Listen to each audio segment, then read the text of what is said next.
जब तक तो इन्हें इस बात का ख़तरा है कि पीटीआई और इमरान खान इनको हरा सकता है, तब तक तो ये जुड़े ही रहेंगे। लेकिन जब इन्हें ये ख़तरा अगर किसी वजह से भी टल जाता है, ख़ुद इमरान खान डील करके कहीं बाहर चले गए, लोगों में उनका वोट बैंक कम हो गया, या किसी भी सूरत में उन्हें लगता है कि उन्हें माइनस करने की कोई कोशिश किसी हद तक कामयाब होती है, तो फिर आप देखेंगे कि ये आपस में दस्तो गिरबा होंगे, क्योंकि इन्होंने भी सियासत करनी है तो एक दूसरे के खिलाफ करनी होगी। देखिए, ये बड़ी इंटरेस्टिंग बात है कि मियाँ साहब वापसी की कई तारीखें दे चुके हैं। उमर अता बंदियाल साहब जब रवाना हो जाएंगे सुप्रीम कोर्ट से, तो उसके बाद मेरा ख्याल है कि उनका वापसी का प्लान बन सकता है, क्योंकि वो चाहते यही हैं कि वो वापस आएँ तो उन्हें जेल ना जाना पड़े और चीज़ें उनके लिए काफ़ी स्मूथ हों। अस्सलाम वालेकुम, मैं हूं आपका होस्ट अब्दुल रहमान। आज हमारे साथ समीना पाशा साहिबा मौजूद हैं, जो कि सीनियर साफ़ी भी हैं। हम इनसे जानेंगे कि कैसी सियासी सूरत हाल चल रही है और आने वाला वक्त जो है उसमें क्या देखती हैं ये, इनकी कैसी ग्रिप है आने वाले वक्त में, इनकी नज़र में इमरान खान का या पीडीएम जमातों का क्या मुस्तकबिल होगा। तो मैम, पहले हमें वक्त देने का बहुत शुक्रिया, और ये बताएं कि जो आप देख रही हैं कि इमरान खान का मुस्तकबिल आपको क्या नज़र आ रहा है? देखिए, सिंपल सी बात है कि अभी तो टफ़ टाइम है उनके ऊपर। जो अगर हम पाकिस्तान की हिस्ट्री को देखें तो हमें ये नज़र आता है कि बहुत सारे लोग जिनके बारे में ये कहा जाता था कि जी वो माइनस हो गए, वो ख़त्म हो गए, उनकी सियासत ख़त्म हो गई, उनका सियासी करियर ख़त्म हो गया, लेकिन ऐसा हुआ नहीं, क्योंकि हिस्ट्री हमें यही बताती है कि अवामी लीडर अपनी मौत आप ही मरता है, आप उसको मार नहीं सकते हैं। तो ऐसी ही एक ज़बरदस्ती की कोशिश इस वक्त भी जारी है कि जिसमें इमरान खान को कोशिश की जा रही है कि माइनस कर दें या उनको सियासत से पाकिस्तान की आउट कर दें। इंतखाबी सियासत से तो किसी हद तक एक फ़ैसले के ज़रिए आउट किया भी गया है, लेकिन अभी भी ऐसा तो नहीं कोई कह सकता कि वो रेलेवेंट नहीं है। अभी भी पाकिस्तान की सारी सियासत उनके गिर्द घूम रही है। तो ये बात अपनी जगह दुरुस्त है कि अभी मुश्किल टाइम है। अभी मुझे लग रहा है कि मज़ीद मुश्किल टाइम रहेगा कुछ अरसा। उसकी वजह ये है कि अगर तो वो कोई कॉम्प्रोमाइज़ कर लेते या किसी डील के लिए अग्री कर लें, तो फिर तो शायद उनके लिए सूरत हाल बेहतर होना शुरू हो जाए, कुछ आसानियाँ हो जाएँ, कोई रास्ते निकल आएँ, या कम अज़ कम फ़िलहाल उन्हें कोई सेफ़ एग्ज़िट ही दे दिया जाए। लेकिन चूँकि वो ऐसा भी अभी तक तो ख़बर यही आ रही है कि वो इस चीज़ के लिए भी अभी तक कोई कॉम्प्रोमाइज़ करने के लिए तैयार नहीं है, तो अभी मुश्किल है उनके लिए। लेकिन इसका क्या ये मतलब है कि वो बिल्कुल पाकिस्तान के सियासी मंजर से आउट हो जाएंगे? मुझे ऐसा नहीं लगता। आप देखेंगे कि जैसे जैसे वक्त गुजरेगा ऑटोमेटिकली रास्ते भी खुलते हैं और असबाब भी बनते हैं, लेकिन जो काम नेचुरली होता है वो नेचुरल ही होता है। आप उसको अगर बाय फोर्स करते हैं कि जी हम ये क्रॉस कर दें और ये कर लें, इस तरह से कर लें, तो वो पॉसिबल नहीं है। ये तो निज़ाम कुदरत नहीं है। पीडीएम जमातें जो हैं उनका मुस्तकबिल आप क्या देखती हैं? आगे आने वाले इलेक्शंस में जो पीडीएम की जमातें हैं वो आपस में एक साथ रहेंगी या टूट जाएंगी? जब तक तो इन्हें इस बात का ख़तरा है कि पीटीआई और इमरान खान इनको हरा सकता है, तब तक तो ये जुड़े ही रहेंगे।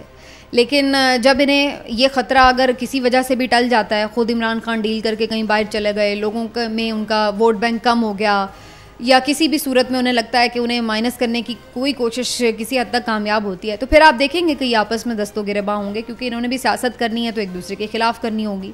लेकिन जब तक ये एलिमेंट मौजूद है कि इमरान खान अपनी जगह पर मौजूद है, उसका वोट बैंक मौजूद है, तब तक ये वो एल्फी है जो इन्हें जोड़े रखेगी। और अगर ये नेसेसरीली नहीं भी इंतखाबी इत्तेहाद बनाते, तो आप देखेंगे कि ये दोबारा कोशिश यही करेंगे कि चाहे थोड़ी थोड़ी सीटें लेके और बाद में फिर इकट्ठे मिलके हुकूमत बना लें। कुछ इस तरह का एक एडजस्टमेंट जो आपने पहले अभी देखी, इसी तरह की कोई कंटिन्यूएशन हो जाए। कोशिश इनकी होगी कि हम आपस में कुछ एडजस्टमेंट कर लें, वो बेहतर है बजाय इसके कि इमरान खान आ जाए। तो जब तक वो ख़तरा मौजूद है ये जुड़े हुए हैं, अगर वो ख़तरा हटेगा तो फिर ये लड़ेंगे। और निगरान वज़ीर आज़म अनवारुल्लाह काकड़ साहब, जिनका नाम पहले तो कभी नहीं देखा मंजर आम पर, उनका नाम अचानक से कहाँ आ गया? क्या नून लीग और पीपल्स पार्टी है उनके दरमियान मुशावरत पहले थी अनवारुल्लाह काकड़ पे, या बाद में उनका नाम कहीं से आया? नहीं, अनवारुल्लाह काकड़ साहब कोई बिल्कुल इस तरह का नॉन नाम भी नहीं है। ये आपकी बात दुरुस्त है कि निगरान वज़ीर आज़म के लिए उनके नाम की कंसिडरेशन का पहले कहीं नहीं सुना था, और ये बिल्कुल लास्ट मोमेंट पे ही सुना गया।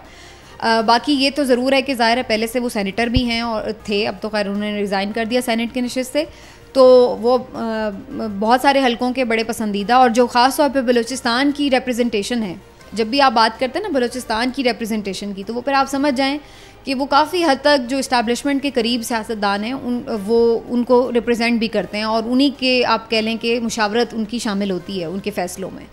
तो जहाँ तक ये बात है कि वो किसकी चॉइस हैं, तो ये बड़ा ऑब्वियस है कि वो किसकी चॉइस हैं, क्योंकि जो लोग उनका नाम सेलेक्ट करने या आपस में उस पर उनके नाम पर कंसल्टेशन करने बैठे, तो वो तो खुद इस तरह सरप्राइज़ की हालत में हैं कि जैसे उनको खुद कोई सरप्राइज़ मिला है और उन पर किसी ने बॉम्ब फोड़ा है कि जी ये बंदा है।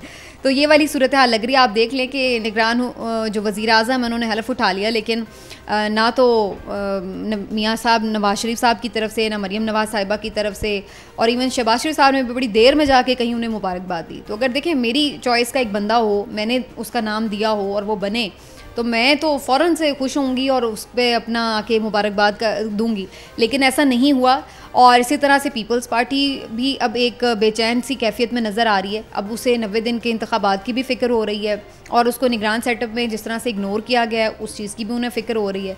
तो अब ये चारों नाचार इस्टेब्लिशमेंट के ख़िलाफ़ फ़ौरन तो बोल नहीं सकते हैं, तो इसलिए अभी ये खामोश सी कैफियत, हाइबरनेशन वाली कैफियत में है।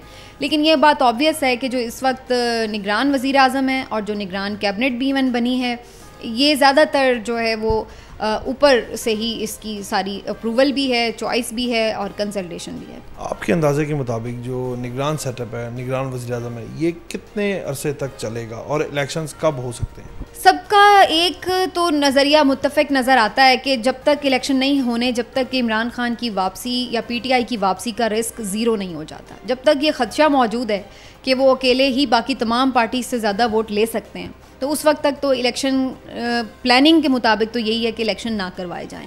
अब उसके लिए अभी 6-8 महीने का टाइम तो वैसे ही मिल गया है कि जी हल्का बंदियाँ और ये वो तो इलेक्शन कमीशन ने अनाउंस ही कर दिया है। बाकी उसके बाद क्या सूरत हाल होगी, फरवरी या मार्च से आगे कैसे लेके जाएंगे, ये एक बड़ा अहम सवाल है। क्योंकि अगर उस वक्त तक भी पीटीआई का वोट बैंक इसी तरह मौजूद रहा तो काफ़ी मुश्किल होगा इन लोगों के लिए इलेक्शन में जाना।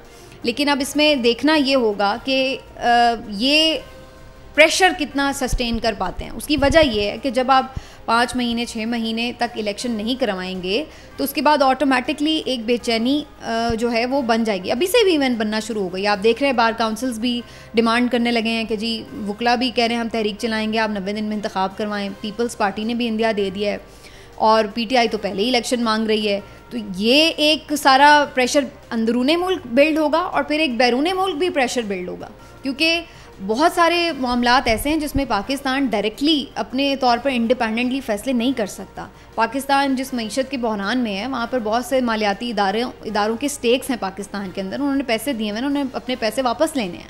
तो ये इंटरनेशनली भी एक प्रेशर बिल्ड होगा कि भाई आपकी इलेक्टेड हुकूमत आए ताकि आपके मुल्क में एक पॉलिटिकल स्टेबिलिटी हो।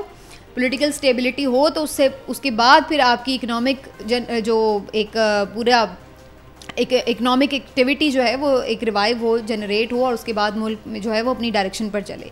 क्योंकि इस तरह की कोई आर्टिफिशियल सी हुकूमत के साथ अगर आप ये सोच रहे हैं कि आप बहुत लंबे अरसे तक कुछ चीज़ें चला सकते हैं तो ये बड़ा मुश्किल है। इसके लिए ऑटोमेटिकली प्रॉब्लम्स भी होंगी, हर्डल्स भी होंगी, अंदर से भी होंगे और बाहर से भी प्रेशर्स होंगे।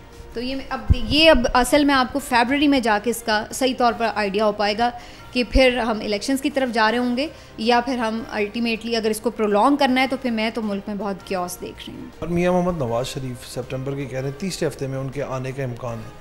क्या इस बार भी मियाँ नवाज शरीफ आ जाएंगे या डिले हो जाएगा प्रोग्राम? देखिए, ये बड़ी इंटरेस्टिंग बात है कि मियाँ साहब वापसी की कई तारीखें दे चुके हैं। पिछले 1 साल से हम तो बहुत ही ज़्यादा, खैर उससे पहले भी बड़ी दी गई थी, लेकिन 1 साल से तो बहुत ज़्यादा जो थी तारीखें आ रही थी सामने। अब लंदन प्लान जो बड़ा डिस्कस होता है, हमेशा ख़बरों में रहता है और उसकी जो चीदा बातें उनके जो करीबी सहाफ़ी पहले से बताते रहते थे कि जी ये हो जाएगा, इमरान खान जेल चला जाएगा, इमरान खान नाअहल हो जाएगा और ये सारी चीज़ें हो जाएंगी। चीफ़ जस्टिस उमर अता बंदयाल साहब जो है वो जब रुखसत हो जाएंगे अपनी सीट से तो फिर उसके बाद जो है वो तो अगर आप देखें तो वो सारे जो शराइत थी, कंडीशंस थी, वो तकरीबन मीटअप करती जा रही हैं। तो आखिरी एक शर्त रह गई है, वो उमर अता बंदयाल साहब जब रवाना हो जाएंगे सुप्रीम कोर्ट से तो उसके बाद मेरा ख्याल है कि उनका वापसी का प्लान बन सकता है, क्योंकि वो चाहते यही हैं कि वो वापस आएँ तो उन्हें जेल ना जाना पड़े और चीज़ें उनके लिए काफ़ी स्मूथ हों। तो ये है। लेकिन अगेन अभी भी अगर कोई ये समझ रहा है कि जी नवाज़ शरीफ साहब के लिए तमाम मामलात बड़े गुडी हैं और हर तरफ से उनके लिए बड़ा ओके का मामला है, तो ऐसा नहीं है। और उसकी एक वाज़े मिसाल निगरान सेटअप पर उनकी बात का ना माना जाना है, क्योंकि वो आखिर तक मुस्तर थे कि इसहाक डार साहब ही वज़ीर आज़म बने निगरान, और अगर वो नहीं भी बन रहे तो उन्हीं की चॉइस का कोई बंदा हो, लेकिन ऐसा नहीं हो सका। दैट शोज़ के जो एक सेम पेज की एक लगता था कि अभी तक के भाई बड़ा वो चल रहा है, तो वो उतना भी सेम नहीं है। ये ठीक है कि दोनों के मफादात आपस में जुड़े हुए हैं और इसलिए दोनों साथ चलने पे मजबूर रहे हैं। लेकिन इसका ये मतलब नहीं है कि वो बिल्कुल सब चीज़ें 100% अग्रीमेंट के साथ ही हो रही हैं। तो एक वहाँ पर इश्यूज़ हैं, लेकिन मेरा ख़्याल है कि अगर इलेक्शंस अनाउंस होते हैं फरवरी में भी इवन, तो फिर नवाज शरीफ साहब को वापस तो आना पड़ेगा, वरना तो फिर PMLN का कोई फ्यूचर ही नहीं है।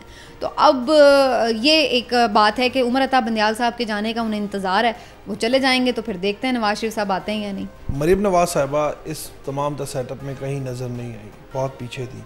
क्या आने वाले वक्त में आपको लगता है कि मरीम नवाज साहब अपनी कहीं पे जगह बना लेंगी, उन्हें कोई जगह मिल जाएगी? मैं आपको ऑनेस्टली बताऊं, मुझे मरीम नवाज़ के लिए बड़ा एक अफसोस भी होता है। उसकी वजह क्या है कि जिस तरह जब इमरान खान साहब की हुकूमत थी और PDM ने एक बयानिया बनाया वोट को इज़्ज़त दो, और मरीम नवाज़ साहिबा उसको बड़ा लीड भी कर रही थी, तो बड़ी वो वोकल भी थी, और उनकी स्पीच और उनका जो एक कन्विंसिंग स्टाइल था और जिस तरह वो बड़ा दबंग अंदाज में बात कर रही थी, तो हम महसूस करते थे कि अगर इनकी फर्दर ग्रूमिंग होगी, ये चीज़ें होंगी और वाकई अपने कोई नज़रिए पे खड़ी रहेंगी, तो शायद आगे चल के बड़ा अच्छा पाकिस्तान को एक और सियासी जो है कोई बंदा मिल जाए। और ख़ास तौर पे ख़ातून तो बड़ी कम ही पाकिस्तान में हमें इस तरह से नज़र आती हैं। लेकिन मुझे बड़ा अफसोस हुआ कि वो बड़ी एक उन्होंने मायूस किया कि एक तो उन्होंने कॉम्प्रोमाइज़ किया अपनी नज़रिए के ऊपर, और फिर उसके बाद थ्रू आउट उनका सिवाय एक एंटी इमरान के उसके अलावा उनकी सियासत में मुझे कुछ दिखा ही नहीं। मतलब एक तो एक वक्त का तकाजा होता है कि जब आप एक